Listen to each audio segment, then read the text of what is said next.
Hi, Assalamualaikum warahmatullahi wabarakatuh.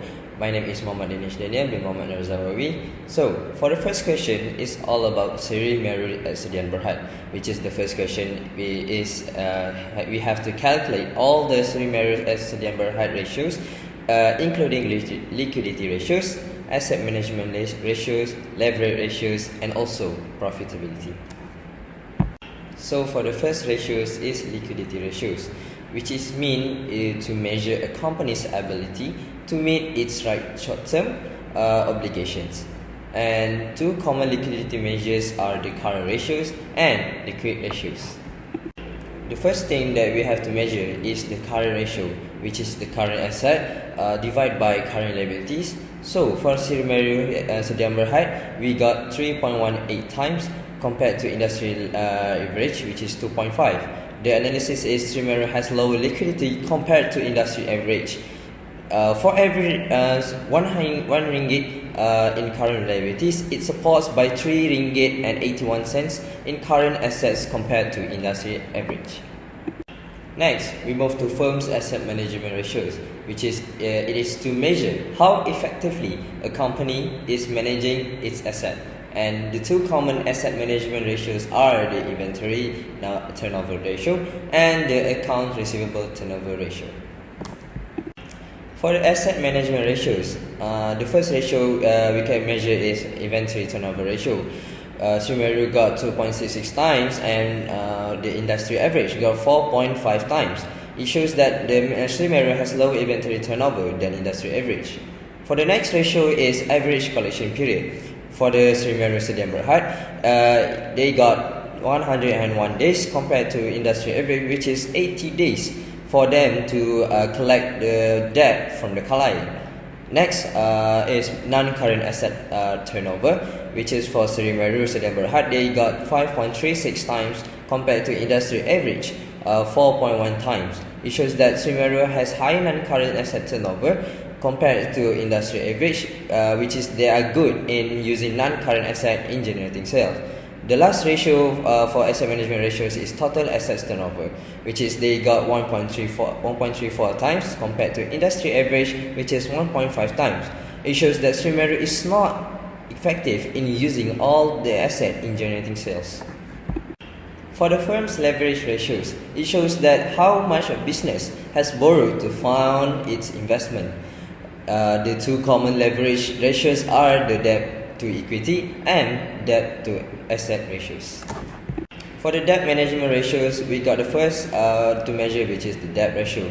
For the Seri Meru Sedian Berhad, they got 29.09% compared to industry average, which is 22%. It shows that Seri Meru used almost 30%, which is financed by debt, and remaining used shareholder equity. Next ratio is time interest earned. For Seri Meru Sedian Berhad, they got 14 times compared to industry average, which is 9.6 times. It shows that the Seri Meru Sedian Berhad can pay 40 times than industry average in debt. For the last firm's ratios is for profitability ratios. It measures a company's ability to generate profits. The two popular profitability measurements are return on equity and return on asset. For the first profitability ratios are net profit margin. For Seri Meru Sedian Berhad, they got 9.43% compared to industry average, they got only 10%. It shows that Seri Meru has lower profit margin than industry average due to high operating costs and also other expenses. Next, return on asset. Seri Meru got 12.6% compared to industry average got 15%. It shows that Seri Meru has lower in making return on asset than industry average. This measure is to show that the ability for the business to make a profit from asset, the profit from asset. Next, return on equity. For Seri Meru, they got 17.78% compared to industry average, they got 19.223%.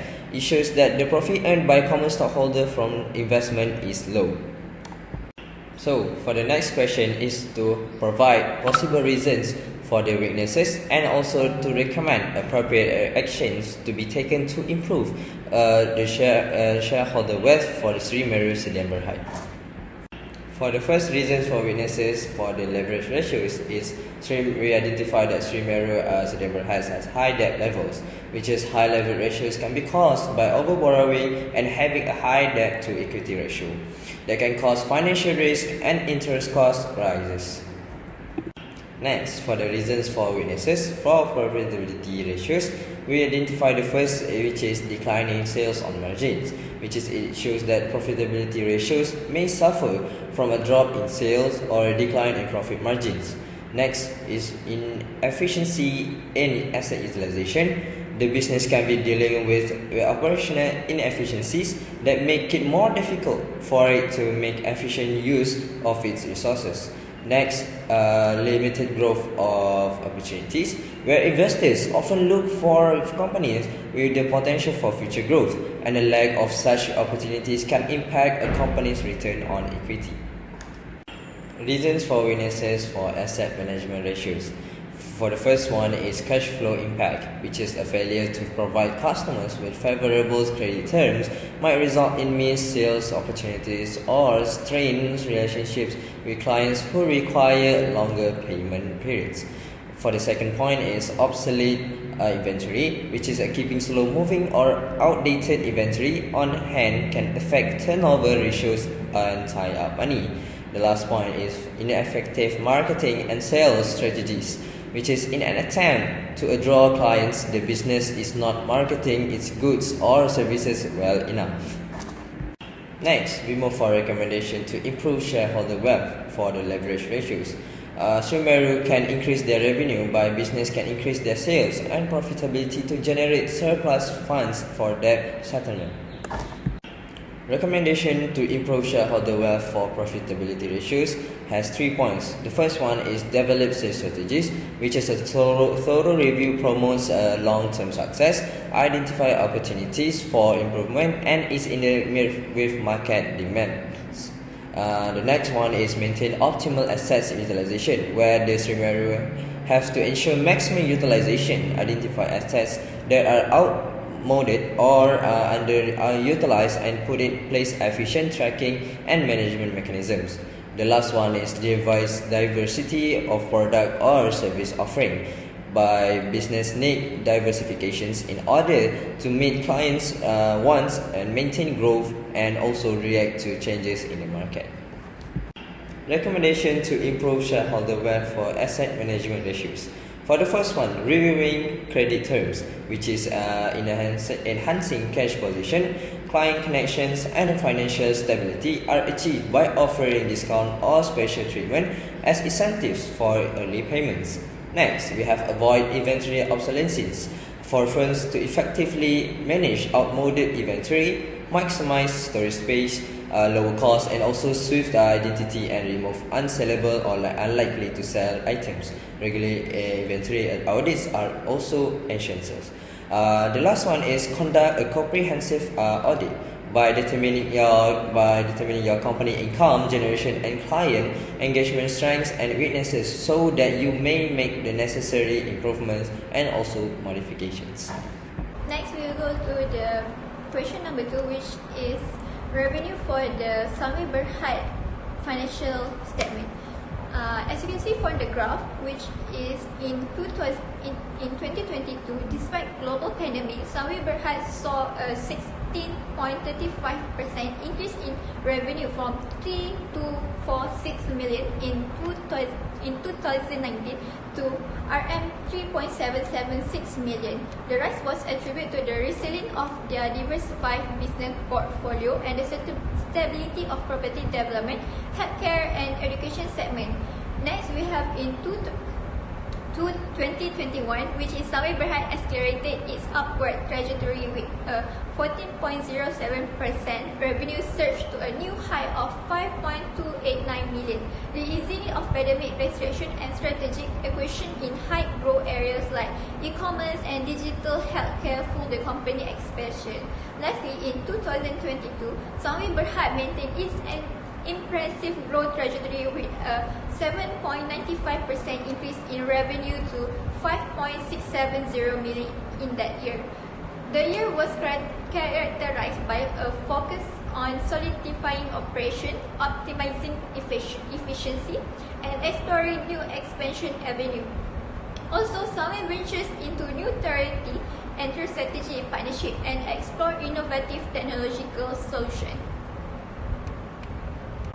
So let's move on from the revenue. Next, we have net income performance for the Sunway Berhad. In 2020, Sunway Berhad net income declined by 13.53% from 340 million in 2019 to RM294 million due to the pandemic-related operational constraint and increased safety measure. Despite the decline, Sunway demonstrates resilience through cost cutting, initiative, strategy, resources allocation, and focus on essential service. Next, in 2021, Sunway Berhad net income surged by 130.27%, reaching to RM677 million, fueled by diversified portfolio cost reduction effort and strategy acquisition. Despite this decline, Sunway Berhad maintained a healthy trajectory, increasing by 5.8% to reach RM719 million. The company focused on sustainable growth and long-term value creation was evident with investment in research and development, research acquisition, and technological advancement. Lastly, after the net income, we have expenses in Sunway Berhad financial statement. In 2020, revenue grew modestly, but expenses increased by 12.86% from 3110 million in 2019 to RM3510 million. Factors contributing to this increase included pandemic-induced safety measure, operational and adjustment, strategic acquisition, and growth investment in e-commerce. Next, in cost-cutting initiative and operational optimization helped mitigate the increase. In 2021, expenses surged by 36.75% from 3510 million to 4800 million, exceeding the revenue increase. Factors contribute to this 2021 increase include aggressive expansion plan, technological advancement, talent acquisition, and marketing campaign. These expenses were strategic investment aimed at long-term growth and profitability, prioritizing digital transformation and customer experience. As you can see from this chart, in 2022, after a rapid increase, the company prioritized consolidation and efficiency, resulting in a slower but steady increase of 4.17% in expenses. Optimization initiative across department and focus on maximizing return on existing investment help manage expenses growth. Major expansion projects allow for operational scalability and cost efficiency. As you can see from this slide, for the expenses in 2022, there was an increase during that year. Next, we will go to the first factor, which is strategic partnership, where Sunway partner with established company, including Farm Fresh, to develop Wild West Theme Night Park, and also collaborate with retail brand to produce theme park merchandise. And it is increased tourist number by 167% to 1.6 million in 2032. Sunway aims to expand partnership network using shared exchange with the established brand and group company. The second factor is supply chain disruption and operating costs. First of all, supply chain disruption in 2022 lead to longer delivery time and increasing costs of maintaining inventory and raw materials. Second, higher shipping costs were incurred for expedited delivery. This disruption resulted in significant financial change for Sunway Berhad, where operating costs increased due to inflation, high electricity tariff, and 25% of increase in Malaysia minimum wages. The pandemic in 2021 increased operational expenses related to providing PPE, sanitizing equipment, COVID swab test, negative pressure room, and installation cabin for the patient of COVID-19 itself. Third, we have industry trend for the factors, which Sawi Berhad leading in innovation through digitalization and technological adoption, where they're focusing on improving customer service and supporting healthcare recruitment of doctor and skilled nurse. Sawi Berhad also become the first private tertiary hospital in Malaysia to establish its own telemedicine command center, which they also serving over 14,000 patients through 24/7 medical advisory since January 2021. For example, they have transparent immunology service for expanding renal and marrow transplant service, where Sawi also aiming to increase net income through clinical service enhancement for the next few years too. Next, we have pandemic COVID-19 impact on Sawi Hotel. During the global pandemic lead to lockdown and economic turmoil, impacting property development and construction industry. Sawi new project launches and existing one face delay and reducing revenue. However, Sawi Hotel expanded F&B offering, implementing new menus for customer, while the promotion were ramped up during the festival period like Ramadan and year-end celebration. Sawi Putra Hotel launches domestic room promotional package including stay call team and makan unlimited package. Moreover, Sawi Clear Hotel was designed as a quarantine hotel in May 2021 and offering quarantine package for travel, returns and foreigner workers too. Lastly, post-pandemic COVID-19 which impact on Sawi business. For example, hospitality and leisure business were severely affected by the lockdown. Despite the lockdown, Sawi net income increased by 5.8% in 2022. The Malaysia tourism industry is recovering with the leisure sector expected to grow further. Despite the reduced operating days, Sawi visitor number remained at 0.6 million in 2021. The successful nationwide vaccination campaign in the last quarter helped in recovery. Sawi also collaborate with Malaysia Airlines Berhad on e-commerce platform package and content character, which it also helped Sawi Berhad revenue. Hi everyone, now I'm going to explain about the distinction between two analyses, which is trend analysis and interfirm comparison.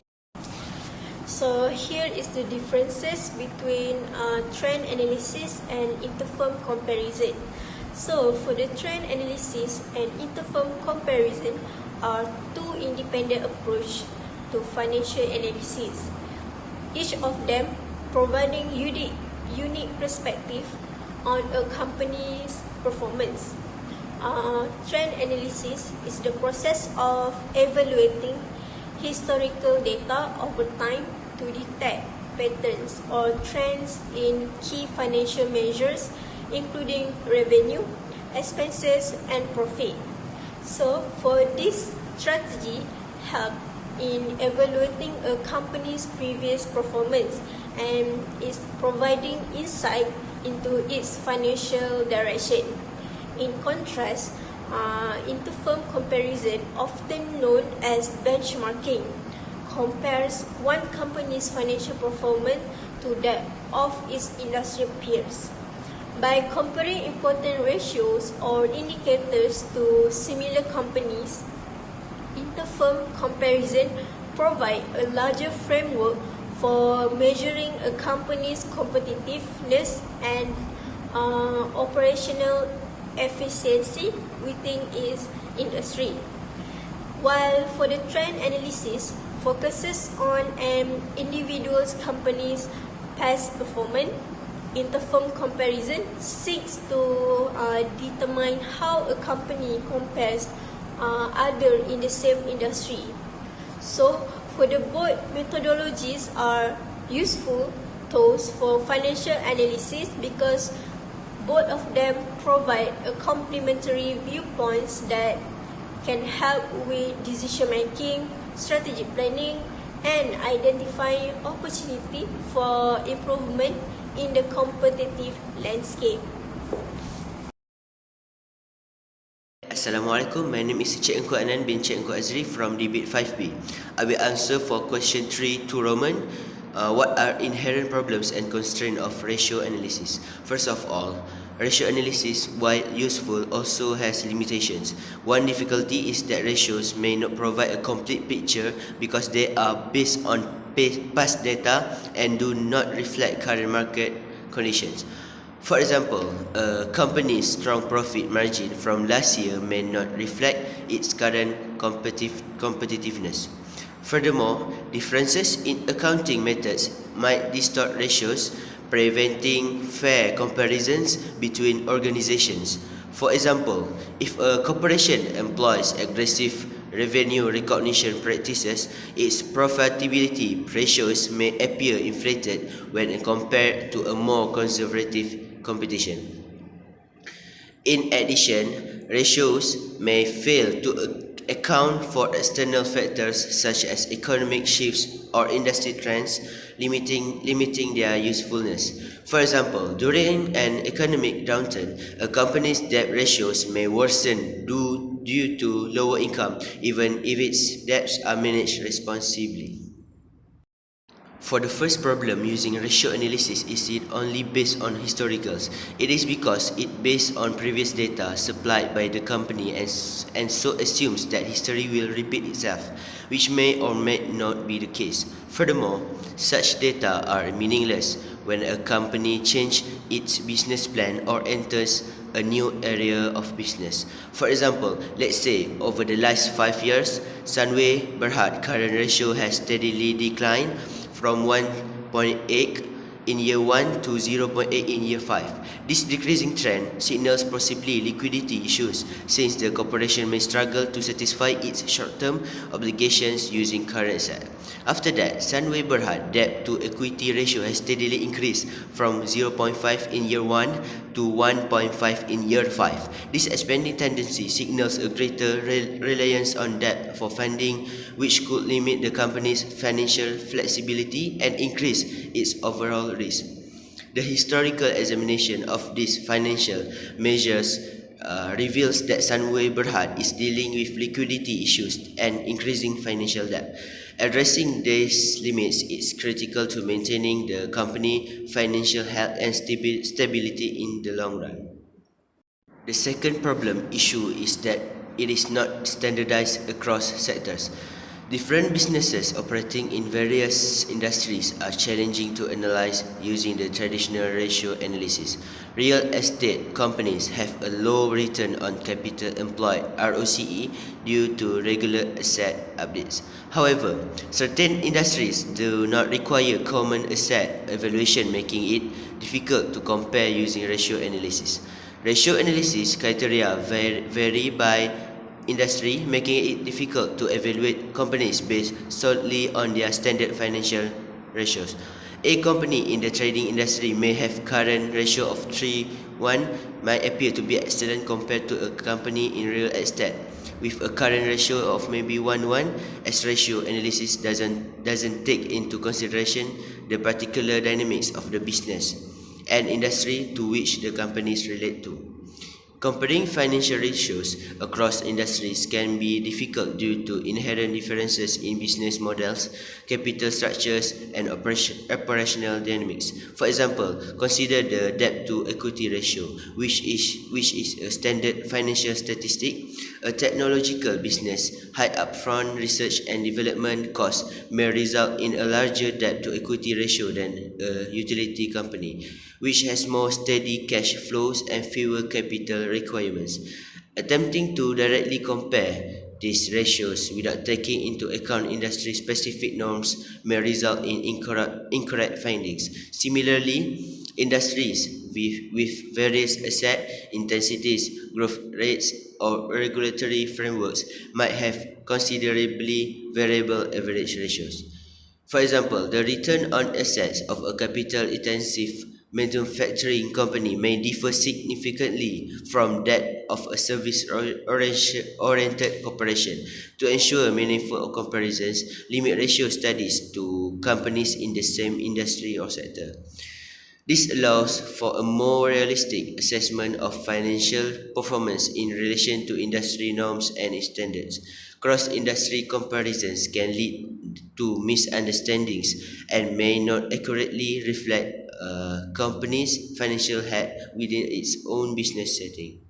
Another problem is ratio analysis does not account for the impact of price increase such as inflation. If a rise in sales is mainly due to inflation, the business revenues will appear to have climbed over the previous year, despite the fact that revenues would have remained constant in actual terms. Ignoring the influence of inflation in ratio analysis might lead to inaccurate judgments about a company's financial health and performance.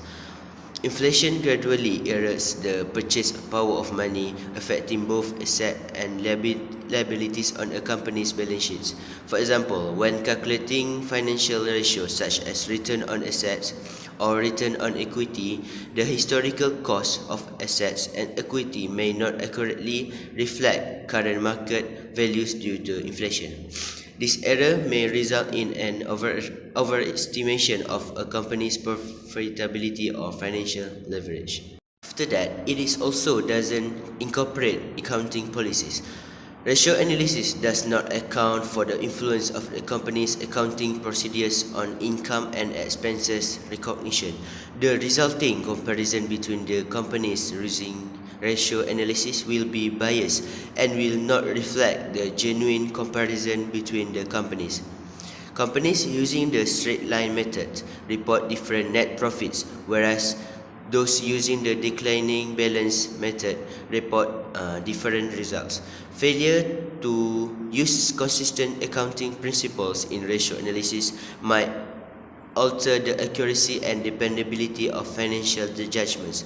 Uniform accounting procedures ensure consistency in how financial transactions are documented and reported across time periods, allowing for meaningful comparisons.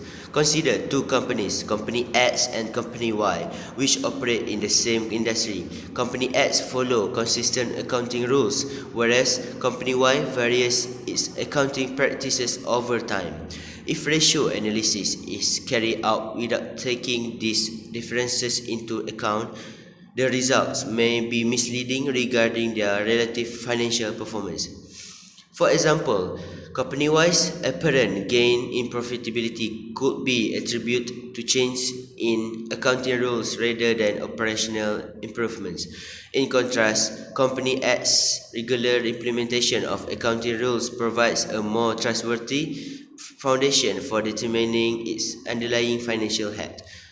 Failure to use uniform accounting policies in ratio analysis may lead to poor decision making and impede the capacity to draw meaningful comparisons across organizations or periods. It emphasizes the necessity of consistency in accounting methods in order to ensure a fair and accurate assessment of financial ratios. Other than that, it also doesn't consider the size of business. Ratio analysis diverts the attention of the intended user from the figures and financial statements of the business, as they don't consider the size of the business and the resultant bargaining power and economies of scale that a large business enjoys compared to a small business. It doesn't consider such factors that have an impact on the company's performance. Failure to account for a company's size in ratio analysis can result in misinterpretations of financial performance and make meaningful comparisons difficult. Business size has a considerable impact on the financial ratios, as larger organizations may naturally have different ratios than smaller ones due to economies of scale and operational efficiencies. Consider two retail companies. Company A is a small boutique retailer, while Company B is a massive multinational chain. If only raw financial measures are examined without regard for size, Company B may appear to have higher efficiency and profitability ratios only because of its size, rather than underlying operational excellence. Company A may have a greater ratios in terms of return on asset or equity, but this could be due to its smaller asset base rather than superior performance. For example, Company B may have a lower return on assets percentage, but the absolute return could be significantly higher due to its larger asset base. As a result, when doing ratio analysis, it is critical to consider the size of the firm in order to establish fair and meaningful comparisons.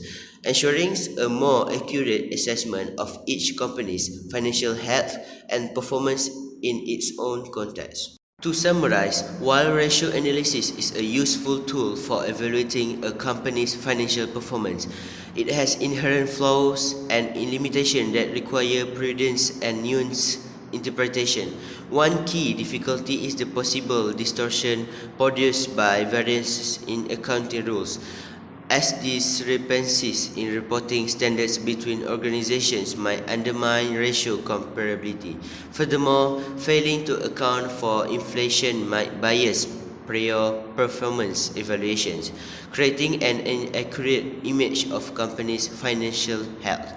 Such related distortion add to complexity, as organizations of varying size may have divergent ratios due to underlying structural differences rather than discrepancies in operational effectiveness. Furthermore, relying solely on historical data may fail to reflect changing market conditions and predict future patterns. These limits emphasize the need of having a thorough awareness of the environment, industry dynamics, and potential bias in financial ratios. When using ratio analysis to examine a company's financial health and performance, these restrictions must be carefully considered in order to make correct and informed decisions. That's all from me. Thank you.